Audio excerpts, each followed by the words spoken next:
Batu Belah, Batu Betangkuk mengisahkan sebuah keluarga petani yang hidup serba kekurangan di tanah Gayo, Aceh. Kesedihan dan penderitaan yang dialami kepala keluarga beserta sang istri bertambah karena anak pertama mereka sangat tidak mengerti akan kondisi. Bahkan anak itu tak sudi untuk mengurus adiknya. Suatu saat, hal yang tidak masuk akal terjadi pada keluarga tersebut.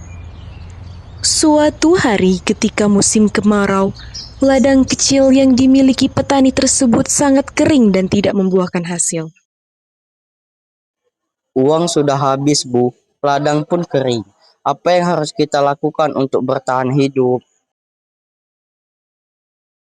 Bagaimana kalau kambing yang kita ternak dijual saja ya?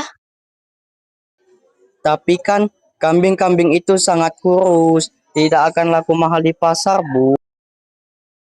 Nanti coba tolong ke sulung untuk mengembala kambing ke padang rumput supaya cepat gemuk ya. Ayah segera memanggil sulung.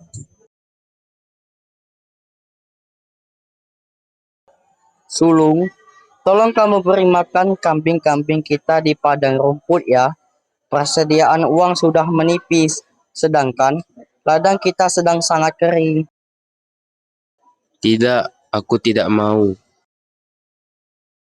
Kenapa sulung? Tolonglah bantu ayah dan ibumu. Iya, Nak. Rencananya kambing akan ayah jual di pasar untuk pemasukan kebutuhan kita.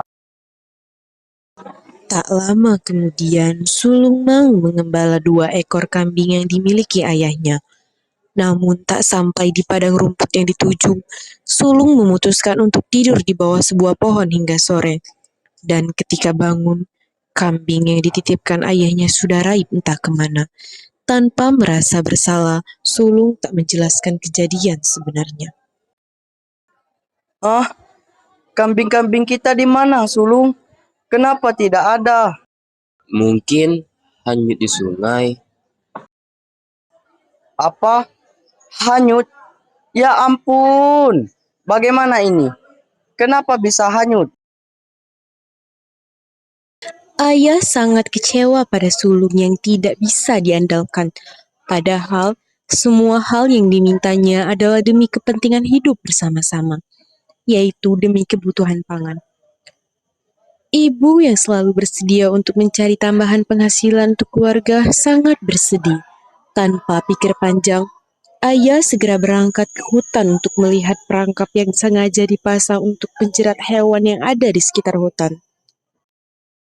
Wah, ternyata aku dapat seekor anak babi hutan. Pasti akan laku dijual di pasar. Lumayan untuk membeli kebutuhan makanan selama seminggu. Dengan rasa gembira, ayah melepas jeratan yang ada pada kaki hewan tersebut dan membawanya pulang.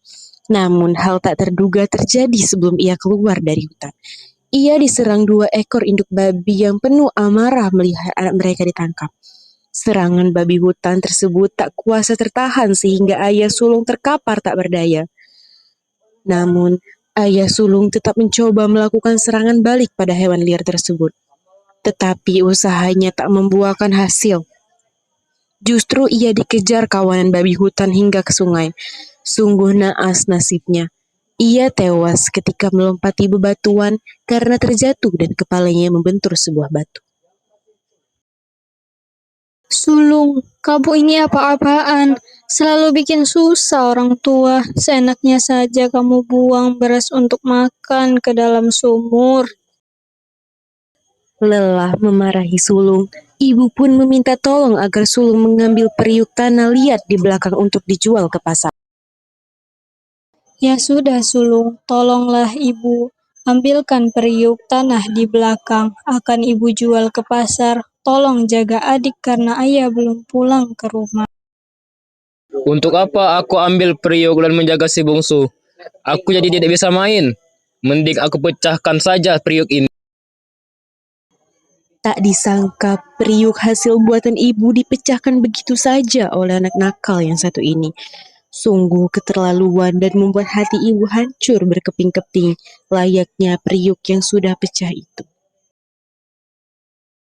Sulung, apa kamu tidak tahu kita butuh makan? Kenapa kamu pecahkan periuk itu? Padahal itu adalah satu-satunya sisa harta yang kita punya. Sungguh terlalu. Sulung justru membentak ibunya dengan nada tinggi yang tak terkira. Sikap sulung itu sangat keterlaluan pada ibunya. Ia tak sadar bahwa suatu saat nanti penyesalan dan penderitaan pasti akan ia alami jika sang ibu sudah tiada. Sementara itu, bungsu yang baru 1 tahun hanya bisa menyaksikan kesedihan mendalam pada ibunya. Jika adiknya nanti besar, pasti adiknya akan berinisiatif untuk menolong ibunya. Tak lama kemudian, salah satu tetangga datang di tengah kekacauan dalam rumah ini. Bu, saya ingin menyampaikan informasi bahwa suami ibu ditemukan sudah tak bernyawa di tepi sungai. Saya beserta warga yang lain turut berduka cita sedalam-dalamnya atas kepergian almarhum. Innalillahi wa inna ilaihi raji'un. Namun tak nampak raut wajah kesedihan dari wajah sulung. Ia justru berpikir bahwa tanpa ayahnya ia berarti bebas karena tidak ada yang menyuruh-nyuruhnya lagi. Sulung, ibu tak sanggup lagi hidup di dunia ini. Ibu sangat sedih melihat perilaku kamu. Tolong jaga bungsu, ibu mau menyusul ayahmu. Ibu sulung pergi menuju sebuah batu yang disebut Batu Belah, tempat suaminya terjatuh dan meninggal. Kemudian, ia pun bersenandung sambil berjalan menuju batu tersebut. Batu belah, batu betangkup, aku kempunan telur ikan tembakul, makanlah aku, telanlah aku. Angin sesaat bertiup kencang dan membuat ibu sulung tertangkap di batu belah yang tidak bisa terbuka kembali untuk selamanya. Menyadari ibunya telah tiada, sulung pun sangat menyesal. Ibu, maafkan aku, Ibu. Kembalilah, Bu. Aku menyesal. Ibu. Sambil merintih dan terus-menerus memohon ibunya kembali, usaha sulung tetap sia-sia. Batu belah kini tertutup dan ia tak bisa kembali bertemu ibunya.